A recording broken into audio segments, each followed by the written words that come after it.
Hi ಎಲ್ರಿಗೂ ನಮಸ್ಕಾರ. Welcome to Chaitanya YouTube channel. So previous part 1 ವಿಡಿಯೋನಲ್ಲಿ ನ್ಯೂ ಯೂಸರ್ ರಿಜಿಸ್ಟ್ರೇಷನ್ ಹೇಗೆ ಮಾಡೋದು ಅಂತ ಸ್ಟೆಪ್ ಬೈ ಸ್ಟೆಪ್ ನಾನು ಹೇಳಿದ್ದೆ. ಸೊ ಇವಾಗ ನಾನು ಪಾರ್ಟ್ 2 ವಿಡಿಯೋನಲ್ಲಿ RRB group D 2026 application form ಹೇಗೆ ಅಪ್ಲೈ ಮಾಡೋದು, ಡಾಕ್ಯುಮೆಂಟ್ಸ್ ಅಪ್ಲೋಡ್ ಹೇಗೆ ಮಾಡೋದು, ಅಪ್ಲಿಕೇಶನ್ ಫೀಸ್ನ ಪೇಮೆಂಟ್ ಹೇಗೆ ಮಾಡೋದು ಮತ್ತು ಫುಲ್ ಕಂಪ್ಲೀಟಾಗಿ ನಾನು ಲೈವ್ ಆಗಿ ನಿಮಗೆ step by step form fill ಮಾಡಿ ನಿಮಗೆ ಎಕ್ಸ್ಪ್ಲೇನ್ ಮಾಡ್ತೀನಿ. ಸೊ ಯಾರು ನ್ಯೂ ಯೂಸರ್ ಆಗಿದ್ದರೆ ದಯವಿಟ್ಟು ಸಬ್ಸ್ಕ್ರೈಬ್ ಮಾಡಿ ಮತ್ತು ಪೂರ್ತಿ ಎಂಡ್ ಗಂಟ ಕಂಪ್ಲೀಟಾಗಿ ವಿಡಿಯೋ ನೋಡಿ, ಆವಾಗಲೇ ನಿಮ್ಗೆ ಅರ್ಥ ಆಗುತ್ತೆ. ಫಸ್ಟು ಲಾಗಿನ್ ಆಗಬೇಕು. ಲಾಗಿನ್ ವಿತ್ RRB ಅಂತ ಕೊಟ್ಟು ನೆಕ್ಸ್ಟು ನೀವು ಏನು ನಂಬರ್ ಇಲ್ಲಾಂದರೆ ಇಮೇಲ್ ID ಕೊಟ್ಟಿದ್ದೀರಾ ಅದನ್ನ ನೀವು ಲಾಗಿನ್ ಆಗಿ ನೆಕ್ಸ್ಟು ನೀವು ಪಾಸ್ವರ್ಡ್ ಟೈಪ್ ಮಾಡಿ ಲಾಗಿನ್ ಆದಮೇಲೆ 2 ಫ್ಯಾಕ್ಟರ್ ಅಥೆಂಟಿಕೇಷನ್ ಅಂತ ಬರುತ್ತೆ. ಅಲ್ಲಿ ನಿಮಗೆ ಫೋನ್ ನಂಬರ್ ಏನಂದರೆ ಇಮೇಲ್ ಇವೆರಡರಿಂದ ನಿಮಗೆ ಯಾವ್ದು ನೀವು ಚೂಸ್ ಮಾಡಿಕೊಂಡು OTP ಜನ್ರೇಟಾಗಿ ಮೊಬೈಲಿಗೆ ಮೆಸೇಜ್ ಬರುತ್ತೆ. ನೆಕ್ಸ್ಟ್ ಇಲ್ಲಿ ನಿಮಗೆ ಸ್ಕ್ರೀನ್ ಕಾಣ್ತಾ ಇದೆಯಾ, ಅಕೌಂಟ್ ವೆರಿಫೈಡ್ ವಿತ್ ಆಧಾರ್ ಅಂತ ಇದೆ. ಸೊ ಈ ಸ್ಕ್ರೀನು ನಿಮಗೆ ಪಾಪಪ್ ಆಗುತ್ತೆ.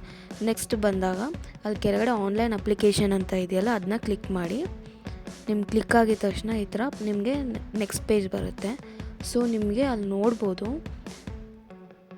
Various post in level 1 of 7 CPC pay matrix ಅಂತ ಇದೆ. ಸೊ ನಿಮಗೆ ಅಲ್ಲಿ 2 ಚೆಕ್ ಬಾಕ್ಸ್ ಕಾಣ್ತಾ ಇದೆ, ಅದನ್ನ 2 ಚೆಕ್ ಬಾಕ್ಸ್ ಚೆಕ್ ಮಾಡಿ. Next select the RRB for which wish to apply ಅಂತ ಇದೆಯಲ್ಲ, ಸೊ ಅದನ್ನ ಸೆಲೆಕ್ಟ್ ಮಾಡಿ. ಅದನ್ನ ಸೆಲೆಕ್ಟ್ ಮಾಡಿಬಿಟ್ಟು ನಿಮಗೆ ಅಲ್ಲಿ ಆಪ್ಷನ್ಸ್ ತೋರಿಸುತ್ತೆ. ಆ ಆಪ್ಷನ್ಸಲ್ಲಿ ಯಾವ ಊರಿಗೆ ನೀವು ಜಾಯ್ನ್ ಆಗಬೇಕು ಅನ್ನೋದು. ಸೊ ನೀವು ಯಾವ ಊರಿಗೆ ಅಂತಂದು ಸೆಲೆಕ್ಟ್ ಮಾಡಿ. ಸೆಲೆಕ್ಟ್ ಮಾಡಾದಮೇಲೆ ನೆಕ್ಸ್ಟಿಗಂತ ಕೊಡಿ. ಸೊ ನೆಕ್ಸ್ಟ್ ಪಾಪಪ್ ಈ ಥರ ಮೆಸೇಜ್ ಬರುತ್ತೆ. ಸೊ ಕ್ಯಾನ್ಸಲ್ ಮಾಡಿ, ಅದು ಇಟ್ಸ್ ಓಕೆ, ನೋ ಇಶ್ಯೂಸ್. ಅದು ನೆಕ್ಸ್ಟು ನಿಮಗೆ ಪರ್ಸ್ನಲ್ ಡೀಟೇಲ್ಸ್ ಅಂತ ಬರುತ್ತೆ. ಪರ್ಸ್ನಲ್ ಡೀಟೇಲ್ಸು ಇಲ್ಲಿ ನೇಮು, ಡೇಟ್ ಆಫ್ ಬರ್ತು, ಮ್ಯಾರಿಡಾ ಇಲ್ಲ ಅನ್ಮ್ಯಾರಿಡಾ, ಮತ್ತು ಮದರ್ ಟಂಗು, ಲ್ಯಾಂಗ್ವೇಜು, ಮತ್ತು ನೀವು ಯಾವ ಲ್ಯಾಂಗ್ವೇಜಲ್ಲಿ ಎಕ್ಸಾಮ್ ತೊಗೋಬೇಕು ಅನ್ನೋದು ಸೆಲೆಕ್ಟ್ ಮಾಡ್ಕೊಳ್ಳಿ. ನೆಕ್ಸ್ಟು ನಿಮ್ಮದು ಪರ್ಮನೆಂಟ್ ವಿಸಿಬಲ್ ಮಾರ್ಕ್ ಅಂತಂದರೆ ನಿಮ್ಮ ಮೈ ಮೇಲೆ ಏನಾರು ಮಚ್ಚೆ ಇದೆಯಾ, ಏನಾದರೂ ಮಾರ್ಕ್ ಇದೆಯಾ ನಿಮಗೆ, ಇಲ್ಲ ಅಂತಂದರೆ ನೋ ಮಾರ್ಕ್ ಅಂತ ಹಾಕಿ, with no issue. So next ಬಂತ ಅಂದ್ಬಿಟ್ಟು ನಿಮ್ಮದು ಕಮ್ಯುನಿಟಿ ಡೀಟೇಲ್ಸ್ ಅಂತ ಅಂದರೆ, ಸೊ ನಿಮ್ಮದು ಯಾವ ಕ್ಯಾಸ್ಟು, ಏನಾರು ಕ್ಯಾಸ್ಟು ಯಾವಾಗ ಇಶ್ಯೂ ಮಾಡಿದ್ದಾರೆ, ಸೊ ಕ್ಯಾಸ್ಟ್ ಸರ್ಟಿಫಿಕೇಟ್ ನಂಬರ್ ಇದೆಯಾ, ಸೊ ಅದು ಸರ್ಟಿಫಿಕೇಟ್ ಇಶ್ಯೂಡ್ ಡೇಟ್ ಯಾವಾಗ, ಸೊ ಎಲ್ಲಿ ಇಶ್ಯೂ ಮಾಡಿರೋದು, ನಿಮಗೆ ಡೇಟ್ ಯಾವಾಗ ಇಶ್ಯೂ ಮಾಡಿರೋದು, ಮತ್ತು ನೀವು wish to travel, free travel ಇದೆಯಾ, ಅದಕ್ಕೆ ಎಕ್ಸಾಮ್ ಸೆಂಟರ್ಗೆ ಎಸ್ ಅಂತ ಕೊಡಿ, ಟ್ರಾವೆಲ್ ಪಾಸ್ಗೆ.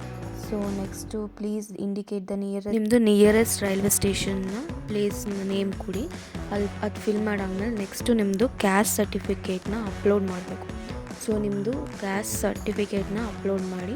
ಅಲ್ಲಿ ನೋಟ್ ಅಂತ ಇದೆ, ಮ್ಯಾಕ್ಸಿಮಮ್ ಡಾಕ್ಯುಮೆಂಟ್ ಸೈಜ್ ಬಂದುಬಿಟ್ಟು 400 KB ಮಾತ್ರ ಇರಬೇಕು. ಅದು ಪಿ ಡಿ ಎಫ್ ಫಾರ್ಮ್ಯಾಟಲ್ಲಿ ಅಪ್ಲೋಡ್ ಮಾಡಿ. ಸೊ ಎಲ್ಲ ಡೀಟೇಲ್ಸ್ ಕರೆಕ್ಟಾಗಿ ಫಿಲ್ ಆಗಿದೆಯಾ ಅಂತ ಒಂದ್ಸಲಿ ಚೆಕ್ ಮಾಡ್ಕೊಳ್ಳಿ. ನೋಡಿ ನಿಮ್ಮದು ನಿಮ್ಮದು SC/ST ಇಲ್ಲ ಅಂದರೆ ಜನರಲ್ಲು, ಇಲ್ಲ ಅಂತ ಅಂದರೆ ST, ಅದಲ್ಲ ಅಂದರೆ ಅದರು, ಎಲ್ಲ ಆಪ್ಷನ್ಸ್. ಸೊ ನೆಕ್ಸ್ಟ್ ಬಂದು ಪೋಸ್ಟಲ್ ಅಡ್ರೆಸ್ ಅಂತ. ಸೊ ಪೋಸ್ಟಲ್ ಅಡ್ರೆಸ್ ಅಂದರೆ ನಿಮ್ಮದು ಮನೆ ಅಡ್ರೆಸ್ಸು.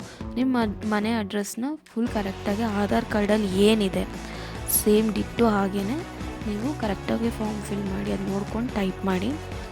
ಸೊ ನೆಕ್ಸ್ಟ್ ಬಂದುಬಿಟ್ಟು ಪರ್ಮನೆಂಟ್ ಅಡ್ರೆಸ್ ಅದೇ ಸೇಮ್ ಇದ್ದರೆ, ಸೊ ಅಲ್ಲಿ ಚೆಕ್ ಬಾಕ್ಸ್ ಇದೆ, ಕ್ಲಿಕ್ ಮಾಡ್ಬೋದು. ಸೇಮ್ ಆ್ಯಸ್ ಇಟ್ ಈಸ್ ಅಲ್ಲಿ ಇದಾಗುತ್ತೆ. ನೆಕ್ಸ್ಟು ಸೇವ್ ಅಂತ ಕೊಟ್ಟು ನೆಕ್ಸ್ಟ್ ಅಂತ ನೀವು ಕ್ಲಿಕ್ ಮಾಡಿ. ನೆಕ್ಸ್ಟ್ ಬಂದು ಕ್ಯಾಟಗರಿ ಡೀಟೇಲ್ಸ್ ಅಂತ. ಸೊ ಇಲ್ಲಿ ನೀವು ಎಕ್ಸ್ ಸರ್ವಿಸ್ ಮೆನ್ ಡೀಟೇಲ್ಸ್ ಅಂತಂದ್ರೆ are you an ex servicemen no ಅಂತ ಕೊಡಿ. ಎಸ್ ಆಗಿದ್ದರೆ ಸೊ ಅಲ್ಲಿ ನೀವು ನೋಡ್ಬೋದು ಡಿಫ್ರೆಂಟ್ ಸರ್ವಿಸಲ್ಲಿದ್ದೀರಾ, ಏನಾರು ಆರ್ಮಿದಲ್ಲಿದ್ದೀರಾ, ಇಲ್ಲ ಅಂದರೆ ಅದರಲ್ಲಿ ರ್ಯಾಂಕ್ ಎಷ್ಟು, ನಿಮಗೆ date of entry are you in still defence service, yes ಅಂದರೆ ಎಸ್ ಅಂತ ಕೊಡಿ. ಸೊ ಲೆಂತ್ ಆಫ್ ಸರ್ವಿಸ್, ಎಷ್ಟು ಇಯರ್ಸ್ ಆಫ್ ಸರ್ವಿಸ್ ಆಗಿದೆ ನಿಮಗೆ, ಎಷ್ಟು ಇಯರ್ ಮಂತ್ ಅಂತ ಅಲ್ಲೇ ಮೆನ್ಷನ್ ಮಾಡಿ. ಇಲ್ಲ ಅಂತಂದರೆ ನೋ ಅಂತ ಸೆಲೆಕ್ಟ್ ಮಾಡಿ. ನೆಕ್ಸ್ಟ್ ಬಂದು person with benchmark disability. So ನೀವೇನಾರು ಡಿಸಬಿಲಿಟಿ ಇದ್ದೀರಾ, so are you an person with benchmark disability, yes ಅಂತ ಇದ್ದರೆ ಯಾವುದು ಡಿಸಬಿಲಿಟಿ ಕ್ಯಾಟಗರಿ, ಸಬ್ ಡಿಸಬಿಲಿಟಿ, ಅದರಲ್ಲಿ ಯಾವುದು, ನಿಮ್ಮದು ಪರ್ಸೆಂಟೇಜ್ ಆಫ್ ಡಿಸಬಿಲಿಟಿ, ನಿಮ್ಮ ಸರ್ಟಿಫಿಕೇಷನ್ ಇಶ್ಯೂ ಆಗಿರೋದು, ಡೇಟ್ ಯಾವಾಗ ಇಶ್ಯೂ ಆಗಿರೋದು, UDID ನಂಬರ್ ಇದ್ದರೆ, ಸೊ ನೀವೇನಾರು ಡಿಸಬಿಲಿಟಿ ಅಲ್ಲ ಅಂತ ಅಂದರೆ ನೋ ಅಂತ ಸೆಲೆಕ್ಟ್ ಮಾಡಿ. Next scribe details. Is your writing ability affected in terms of para 11.7.2 so no ಅಂತ ಸೆಲೆಕ್ಟ್ ಮಾಡಿ. Next economical backward class. Are you eligible to available fee concession under EBC in terms of ಅಂತಂದರೆ yes ಅಂತ ಅಂದರೆ ನೀವು ಏನಾರ concession fee ಇಡೀ ಆ type of document ಯಾವುದು, ಇಶ್ಯೂಯಿಂಗ್ ಅಥಾರಿಟಿ ಯಾವುದು, certification number, date of issues ಯಾವಾಗ, ಅವೆಲ್ಲ ಇದ್ದರೆ ನೀವು ಫಿಲ್ ಮಾಡ್ಬೋದು. ಸೊ ನಿಮ್ದು ಯಾವುದೂ ಇಲ್ಲ ಅಂತ ಅಂದರೆ so you can go for no option. Next details of serving railway application. ನೀವೇನಾರ ಪ್ರೀವಿಯಸ್ ರೈಲ್ವೆ ಅಪ್ಲಿಕೆಂಟಾಗಿ ವರ್ಕ್ ಮಾಡ್ತಾಯಿದ್ರಾ? So are you employee of Indian Railways, ಯಾವ ರೈಲ್ವೆ ಡಿಪಾರ್ಟ್ಮೆಂಟಲ್ಲಿ ವರ್ಕ್ ಮಾಡಿದ, HR MS ನಂಬರು, ಮತ್ತು ಅದ್ರದ್ದು ಕ್ಯಾಟಗರಿ, ಪ್ಲೇಸ್ ವರ್ಕಿಂಗು, ಮತ್ತು unit, ಮತ್ತು ಹ್ಯಾವ್ ಯು ಅದ್ರದ್ದು NOC ತೊಗೊಂಡಿದ್ದೀರಾ? ಇಲ್ಲ ಅಂತಂದರೆ ನೀವು ಪ್ರೀವಿಯಸ್ ಅಪ್ಲಿಕೆಂಟ್ ಅಲ್ಲ ಅಂತಂದರೆ ನೋ ಅಂತ ಆಪ್ಷನ್ ಕ್ಲಿಕ್ ಮಾಡಿ. ಸೊ ನೆಕ್ಸ್ಟ್ ಬಂದುಬಿಟ್ಟು current employee details. So ನೀವೇನಾರ previous government employee ಆಗಿದ್ರೆ ಲೈಕ್ UPSC ಆ ಥರ ಏನಾರ ಎಕ್ಸಾಮ್ನಲ್ಲಿ ನೀವು ವರ್ಕ್ ಮಾಡ್ತಾಯಿದ್ರೆ ನೇಮು, ಪ್ಲೇಸು ಮತ್ತು ಡೇಟು, ಯಾವ ಆರ್ಗನೈಸೇಷನ್ ಅಂದರೆ ನೀವು ಫಾರ್ಮ್ ಫಿಲ್ ಮಾಡ್ಬೋದು. ಸೊ ನೀವು ಯಾವುದೂ ಅಲ್ಲ ಅಂತಂದರೆ ನಾಟ್ ಅಪ್ಲಿಕೇಬಲ್ ಅಂತ ನೀವು ಕೊಡ್ಬೋದು ಆಪ್ಷನ್ಸ್. ಸೊ ನೆಕ್ಸ್ಟ್ ಬಂದುಬಿಟ್ಟು ಸೊ ನೀವೇನಾರ ಕೋರ್ಸ್ ಮಾಡಿದ್ದೀರಾ, ಕಂಪ್ಲೀಟ್ ಅಪ್ರೆಂಟಿಸ್ ಏನಾರ ನೀವು ಕೋರ್ಸ್ ಮಾಡಿದ್ದೀರಾ ಪ್ರೀವಿಯಸ್ಸು, ಸೊ ಏನಾರ ಕೋರ್ಸ್ ಮಾಡಿದರೆ ನೀವೇನಾರ ಕೋರ್ಸ್ ಕಂಪ್ಲೀಟ್ ಮಾಡಿದರೆ ಎಸ್ ಅಂತ ಕೊಟ್ಬಿಟ್ಟು ನೇಮ್ ಆಫ್ ದ ಟ್ರೇಡ್, ಯಾವಾಗಿಂದ ಸ್ಟಾರ್ಟು, ಯಾವಾಗಿಂದ ಎಂಡ್ ಆಗಿದೆ ಡೇಟು, ಮತ್ತು ಡ್ಯೂರೇಷನ್ ಆಫ್ ಎಷ್ಟು ಮಂತು, ಎಷ್ಟು ಇಯರು ನೀವು ಕೋರ್ಸ್ ಮಾಡಿದ್ದೀರಾ, ಸೊ ಅದು ಏನಾರ ರಿಸಲ್ಟ್ ಡಿಕ್ಲೇರ್ ಆಗಿದೆಯಾ ಅನ್ನೋದು ನೀವು ಫಾರ್ಮ್ ಫಿಲ್ ಮಾಡಬೇಕಾಗುತ್ತೆ. ಇನ್ನು ನೀವೇನಾರ ಕೋರ್ಸ್ ಮಾಡಿಲ್ಲ ಅಂದರೆ ನೋ ಅಂತ ಆಪ್ಷನ್ ಕ್ಲಿಕ್ ಮಾಡ್ಬೋದು. ನೆಕ್ಸ್ಟ್ ನೀವು ನೋಡ್ಬೋದು ಬ್ಯಾಂಕ್ ಡೀಟೇಲ್ಸ್ ಅಂತ ಇದೆ. ಸೊ ಅಲ್ಲಿ ನಿಮ್ಮದು ಪ್ರತಿಯೊಂದು ಅಕೌಂಟ್ ನಂಬರ್ ಕರೆಕ್ಟಾಗಿ ಫಾರ್ಮ್ನ ಫಿಲ್ ಮಾಡಬೇಕಾಗುತ್ತೆ. So refund fees, holder name ಏನು, ನಿಮ್ಮ ನೇಮ್ ಕೊಡಬೇಕಾಗುತ್ತೆ. ಅಲ್ಲಿ refund of fee, bank account number, ನಿಮ್ಮ ಅಕೌಂಟ್ ನಂಬರ್ ಕೊಡಬೇಕಾಗುತ್ತೆ. ಸೊ ಕನ್ಫರ್ಮ್ ಅಕೌಂಟ್ ನಂಬರ್, ಅಲ್ಲಿ ನೀವು ಕರೆಕ್ಟಾಗಿ ಇನ್ನೊಂದು ಸರ್ತಿ ನಿಮ್ಮ ಅಕೌಂಟ್ ನಂಬರ್ ಟೈಪ್ ಮಾಡಬೇಕಾಗುತ್ತೆ. ಸೊ ನಿಮ್ಮ ಅಕೌಂಟ್ ನೇಮ್ ಯಾವುದು, ಅಡ್ರೆಸ್ ಯಾವುದು, IFSC ಕೋಡ್ ಯಾವುದು ಅನ್ನೋದು ನೀಟಾಗಿ ನೋಡ್ಕೊಂಡು ಟೈಪ್ ಮಾಡ್ಕೊಳ್ಳಿ. ಸೊ ಕನ್ಫರ್ಮ್ ಮಾಡ್ಕೊಳ್ಳಿ, ಸೇವ್ ಅಂತ ಕೊಟ್ಟು ನೆಕ್ಸ್ಟ್ ಕೊಡಬೇಕಾದ್ರೆ. ಸೊ ನೆಕ್ಸ್ಟ್ ಪೇಜ್ಗೆ ಹೋಗಬೇಕು ನಾವು. ನೆಕ್ಸ್ಟ್ ಅಂತ ಕ್ಲಿಕ್ ಮಾಡಿ. ಸೊ ನೆಕ್ಸ್ಟ್ ಬಂದರೆ ಎಜುಕೇಷನ್ ಕ್ವಾಲಿಫಿಕೇಷನಲ್ಲಿ ನೀವು ITI ಮಾಡಿದರೆ ITIದು ನೀವು ಫಿಲ್ ಮಾಡ್ಬೋದು. SSLC ನೀವು ಮಾಡಿದರೆ ನೀವು SSLCನ ಅಲ್ಲಿ ನೀವು ರೋಲ್ ನಂಬರ್ ಕೊಡ್ಬೋದು, ಸರ್ಟಿಫಿಕೇಟ್ ಸೀರಿಯಲ್ ನಂಬರ್ ಕೊಡ್ಬೋದು. ಮತ್ತು ಟ್ರೇಡ್ ಡಿಸಿಪ್ಲಿನ್ ನಥಿಂಗ್, ಏನಿಲ್ಲ, ನಲ್ ಅಂತ ಕೊಡಿ, ಅದೇನಿಲ್ಲ. ಸ್ಟೇಟ್ ಏನಿದೆ ನಿಮ್ಮದು ಯಾವ ಸ್ಟೇಟಲ್ಲಿ, ನಿಮ್ಮದು ಕರ್ನಾಟಕ ಅಂತ ಕೊಡಿ. ಸೊ ಉತ್ತರ ಪ್ರದೇಶ ಅಂದರೆ ಉತ್ತರ ಪ್ರದೇಶ ಅಂತ ಕೊಡ್ಬೋದು. ನೀವು ನಿಮ್ಮದು ಯೂನಿವರ್ಸಿಟಿ ಯಾವುದು, ಯೂನಿವರ್ಸಿಟಿಯಲ್ಲಿ ಕೊಡ್ಬೋದು. ಡೇಟ್ ಆಫ್ ಪಾಸಿಂಗ್ ಇಯರ್ ಯಾವುದು, ಎಡಿಟು ಡಿಲೀಟು ಅಲ್ಲಿ ಆಪ್ಷನ್ ಕೊಟ್ಟಿದ್ದಾರೆ. ಸೊ ನೀವು ಅದನ್ನ ಆರಾಮಾಗಿ ಯೂಸ್ ಮಾಡ್ಕೋಬೋದು, ಮಾಡಿಫೈ ಮಾಡ್ಕೋಬೋದು, ಏನಾರು ಅಪ್ಡೇಟ್ ಇದ್ದರೆ ಮಾಡ್ಕೊಳ್ಳಿ. ಸೊ ನೆಕ್ಸ್ಟ್ ಬಂದುಬಿಟ್ಟು ನಿಮಗೆ ಅಲ್ಲಿ ನೋಡ್ಬೋದು. ಸೊ SSLC ಇದ್ದರೆ ಅದನ್ನ ಕ್ಲಿಕ್ ಮಾಡ್ಕೊಳ್ಳಿ. ಸೊ ನಿಮ್ಗೆ ಆಪ್ಷನ್ನಲ್ಲಿ ಡ್ರಾಪ್ ಡೌನಲ್ಲಿ ತೋರಿಸುತ್ತೆ ಸ್ಟೇಟು, ಡಿಸ್ಟಿಕ್ ಯಾವುದು, ನಿಮ್ಮದು ಬೋರ್ಡ್ ಯಾವುದು, ಪಾಸ್ ಆಫ್ ದ ಇಯರ್ ಯಾವುದು, ರೋಲ್ ನಂಬರ್ ಯಾವುದು. ಸೊ ನಿಮ್ಮದು SSLC ನಂಬರ್, ಸೀರಿಯಲ್ ನಂಬರ್ ಅಂತ ಇರುತ್ತೆ. ಸೊ ನೀವು ಅದನ್ನ ಕೊಡ್ಬೋದು. ನೆಕ್ಸ್ಟು ನೀವು ಅಪ್ಡೇಟ್ ಅಂತ ಕ್ಲಿಕ್ ಮಾಡಿ. ಸೊ ಅಪ್ಡೇಟ್ ಅಂತ ಕೊಟ್ಟಿದ ತಕ್ಷಣ ನಿಮಗೆ ನೀವು ಏನು ಫಿಲ್ ಮಾಡಿದ್ದೀರೋ ಅದು ಅಪ್ಡೇಟ್ ಆಗುತ್ತೆ ಅಲ್ಲಿಗೆ. ಸೊ ನೀವು ನೆಕ್ಸ್ಟ್ ನೋಡ್ಬೋದು ಅಲ್ಲಿ ಕ್ವಾಲಿಫಿಕೇಷನ್ ಯಾವುದು, ನೀವು ಏನು ಕ್ವಾಲಿಫಿಕೇಷನ್ ಮಾಡಿದ್ದೀರಾ.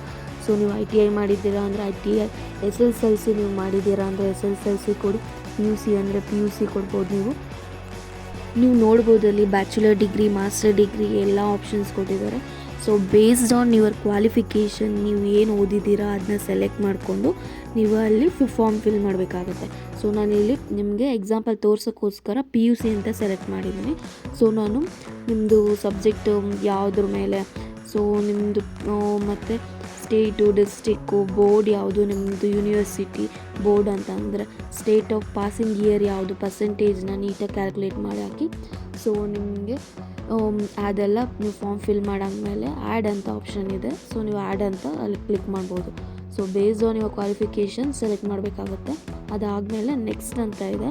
ಸೊ ನೆಕ್ಸ್ಟ್ ಅಂತ ನೀವು ಕ್ಲಿಕ್ ಮಾಡಿದ ತಕ್ಷಣ ನೆಕ್ಸ್ಟು ನಿಮಗೆ ಅಲ್ಲಿ ನೋಡ್ಬೋದು ನಿಮ್ಮದು ಫೋಟೋ ಕ್ಯಾಪ್ಚರ್ ತೊಗೊಳುತ್ತೆ. ಇದು ಡೈರೆಕ್ಟಾಗೆ ಇದು ಏನಂದರೆ ಲೈವ್ ಕ್ಯಾಪ್ಚರ್ ತೊಗೊಳುತ್ತೆ ನಿಮ್ಮದು.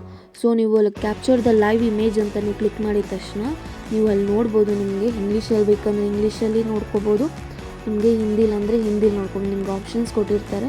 ಸೊ ನೀವು ಯಾವ ಲ್ಯಾಂಗ್ವೇಜ್ ಕಂಫರ್ಟಬಲ್ ನೀವು ಆ ಲ್ಯಾಂಗ್ವೇಜಸ್ ಬೇಕಾದ್ರೂ ನೀವು ನೋಡ್ಕೋಬೋದು. ನೀವು ಕರೆಕ್ಟಾಗಿ you are allowed to capture only 3 times, ಅಂದರೆ ನಮಗೆ 3 ಸಲ ಅಷ್ಟೇ ನಮಗೆ. ಸೊ 5 ಮಿನಿಟ್ಸ್ ಟೈಮ್ ಇರುತ್ತೆ, 3 ಟೈಮ್ಸ್ ಅಷ್ಟೇ ಕ್ಯಾಪ್ಚರ್ ತೊಗೊಳೋಕ್ಕೆ ನಮಗೆ ಅವಕಾಶ ಕೊಟ್ಟಿರೋದು. ಸೊ ನಾವು 3 ಟೈಮ್ಸ್ ಅಷ್ಟರಲ್ಲೇ ನಾವು ಕ್ಯಾಪ್ಚರ್ ಮಾಡಿ ನಾವು ಇಮೇಜ್ನ ಅಪ್ಲೋಡ್ ಮಾಡಬೇಕಾಗುತ್ತೆ. ಸೊ ನೀವು ನೋಡ್ಬೋದು ಅಲ್ಲಿ ನಾನು ಕ್ಯಾಪ್ಚರ್ ಲೈವ್ ಇಮೇಜ್ ಅಂತ ಕೊಟ್ಟಿದ ತಕ್ಷಣ ಅಲ್ಲಿ ನಿಮ್ಮದು ಫೇಸ್ ಕ್ಯಾಪ್ಚರ್ ಆಗುತ್ತೆ. ಈ ಥರ ನೀವು ನೋಡ್ತಾ ಇರ್ಬೋದು ಲೈವ್ ಫೋಟೋ ಕ್ಯಾಪ್ಚರ್ ಅನ್ನೋದು. ಸೊ ನೀವು ಅಲ್ಲಿ ಕೊಟ್ಟಿದ ತಕ್ಷಣ ನೀವು ಕ್ಯಾಪ್ಚರ್ ಆಗಿದ ತಕ್ಷಣ ಅಲ್ಲಿ ಸೇವ್ ಅಂತ ಕೊಡೋದು, ಸೇವ್ ಅಂತ ಆಪ್ಷನ್, ಸೇವ್ ಅಂತ ಬಟನ್ ಇದೆ. ಕ್ಯಾಪ್ಚರ್ ಆದ್ಮೇಲೆ ಸೇವ್ ಅಂತ ಕ್ಲಿಕ್ ಮಾಡಿಕೊಳ್ಳಿ. ಅದಾದಮೇಲೆ ನೆಕ್ಸ್ಟು ನಿಮಗೆ ಸಿಗ್ನೇಚರ್ ಅಂತ ಬರುತ್ತೆ. ಸಿಗ್ನೇಚರು ಕೂಡ ಸ್ವಲ್ಪ ರೂಲ್ಸ್ ಇದೆ, ಅಲ್ಲಿ ನೋಡ್ಕೊಳ್ಳಿ. ಸ್ಪೆಸಿಫಿಕೇಷನ್ ಫಾರ್ ಸಿಗ್ನೇಚರ್ ಇಮೇಜ್ ಅಂತ. ಸೊ ನೀವು ವೈಟ್ ಪೇಪರಲ್ಲಿ ಬ್ಲ್ಯಾಕ್ ಪೆನ್ನಲ್ಲೇ ಸೈನ್ ಆಗಿರಬೇಕು, ಇಷ್ಟು ಪಿಕ್ಸೆಲ್ ಅಂತಲೇ ಇರುತ್ತೆ. ಆ ಫಾರ್ಮ್ಯಾಟಲ್ಲೇ ನೀವು ಅಪ್ಲೋಡ್ ಮಾಡಬೇಕಾಗುತ್ತೆ. ನೀವು ನೋಡ್ಬೋದು ನೆಕ್ಸ್ಟ್ ಬಂದು ಎಲಿಜಿಬಲ್ ಪೋಸ್ಟರ್ಸ್. ಸೊ ಯಾವ್ಯಾವ ಪೋಸ್ಟರ್ಸ್ ಅವೈಲೇಬಲ್ ಇದೆ ಅನ್ನೋದು ಇಲ್ಲಿ ನಿಮ್ಗೆ ತೋರಿಸ್ತಾ ಇದ್ದಾರೆ. ಸೊ ಇಲ್ಲಿ ನಾವು ಪೋಸ್ಟ್ಗಳನ್ನ ಆರ್ಡರ್ ವೈಸಾಗಿ ಸೆಲೆಕ್ಟ್ ಮಾಡಬೇಕಾಗುತ್ತೆ. ನಿಮ್ಮದು ಫಸ್ಟ್ ಪ್ರಿಫರೆನ್ಸು ಯಾವುದಕ್ಕಿದೆ, ಯಾವ ಪೋಸ್ಟಿಗಿದೆ ಅನ್ನೋದು ಆರ್ಡರ್ ಲೆಫ್ಟಲ್ಲಿ ನಿಮಗೆ ಎಲ್ಲ ಆರ್ಡರ್ ಪೋಸ್ಟರ್ಸ್ ಇದೆ. ಸೊ ನಿಮ್ಮದು ಪ್ರಿಫರೆನ್ಸ್ ಯಾವುದು, ಪ್ರಿಯಾರಿಟಿ ಫಸ್ಟ್ ಯಾವುದಿದೆ ಆ ಪೋಸ್ಟ್ನ ಸೆಲೆಕ್ಟ್ ಮಾಡಿಕೊಂಡು ಆರ್ಡರ್ ವೈಸಾಗಿ ಸೆಲೆಕ್ಟ್ ಮಾಡ್ಕೊಂಡು ಹೋಗಿ. ಸೊ ನಾನು ಈ ಥರ ಆರ್ಡರ್ ವೈಸಾಗಿ ನನ್ನ ಪ್ರಿಯಾರಿಟಿ ವೈಸ್ ಮೇಲೆ ನಾನು ಸೆಲೆಕ್ಟ್ ಮಾಡ್ಕೊಂಡಿದ್ದೀನಿ ಎಲಿಜಿಬಲ್ ಪೋಸ್ಟರ್ಸ್ನ. ಸೊ ನೀವು ಈ ಥರ ಸೆಲೆಕ್ಟ್ ಮಾಡ್ಕೊಂಡಾದ್ಮೇಲೆ ಅಲ್ಲಿ ಚೆಕ್ ಬಾಕ್ಸ್ ಅಂತ ಇರುತ್ತೆ, ಅದನ್ನ ನೀವು ಕ್ಲಿಕ್ ಮಾಡಿಕೊಂಡು ನೆಕ್ಸ್ಟ್ ಅಂತ ಕೊಡಬೇಕಾಗುತ್ತೆ. Next declaration. ಸೊ ನೀವು ಚೆಕ್ ಬಾಕ್ಸ್ನ ನೀವು ಚೆಕ್ ಮಾಡಿ ನೆಕ್ಸ್ಟ್ ನಿಮ್ಮ ಪ್ಲೇಸು ಸಿಗ್ನೇಚರ್ ಅಪ್ಲೋಡ್ ಆಗಿದೆಯಾ ಅಂತ ನೋಡಿ ನೆಕ್ಸ್ಟು ಸೇವ್ ಅಂತ ಕೊಟ್ಟು ಪ್ರಿವ್ಯೂ ಅಪ್ಲಿಕೇಶನ್ ಅಂತ ಇದೆ. ಸೊ ಪ್ರಿವ್ಯೂ ಕೊಡೋಕ್ಕಿಂತ ಮುಂಚೆ ನೀವು ಪ್ರೀವಿಯಸ್ ಎಲ್ಲ ಕರೆಕ್ಟಾಗಿ ಚೆಕ್ ಮಾಡ್ಕೊಳ್ಳಿ. ಎಲ್ಲ ಕ್ಲಿಯರ್ ಪ್ರಿವ್ಯೂ ಅಂತ ಕೊಟ್ಟಿದ ತಕ್ಷಣ ನೆಕ್ಸ್ಟ್ ಈ ಥರ ಪೇಜ್ ಬರುತ್ತೆ. ನೀವು ನೋಡ್ಬೋದು ಅಲ್ಲಿ ನಾವು ಪ್ರಿಯಾರಿಟಿ ಕೊಟ್ಟು ಸೆಲೆಕ್ಟ್ ಮಾಡಿದ್ದು ಎಲಿಜಿಬಲ್ ಪೋಸ್ಟರ್ಸ್ನ ಅಲ್ಲಿ ನಿಮಗೆ ಕರೆಕ್ಟಾಗಿ ಬಂದಿದೆ ಅಂತ ಚೆಕ್ ಮಾಡ್ಕೊಳ್ಳಿ. ನೆಕ್ಸ್ಟ್ ಚೆಕ್ ಬಾಕ್ಸ್ನ ಚೆಕ್ ಮಾಡಿಕೊಂಡು ನೆಕ್ಸ್ಟ್ ಏನಾರು ಎಡಿಟ್ ಇದ್ದರೆ ಎಡಿಟ್ ಮಾಡಿಕೊಂಡು, ಏನೂ ಎಡಿಟ್ ಇಲ್ಲ ಅಂತ ಅಂದರೆ ನೆಕ್ಸ್ಟು ಸಬ್ಮಿಟ್ ಅಂತ ಕ್ಲಿಕ್ ಮಾಡ್ಕೊಳ್ಳಿ. ಸಬ್ಮಿಟ್ ಅಂತ ಕ್ಲಿಕ್ ಮಾಡಿದ ತಕ್ಷಣ ನೆಕ್ಸ್ಟು ನೀವು ನೋಡ್ಬೋದು ಫೀಸ್ ನೆಕ್ಸ್ಟ್ ಬಂದುಬಿಟ್ಟು ಆನ್ಲೈನ್ ಪೇಮೆಂಟ್.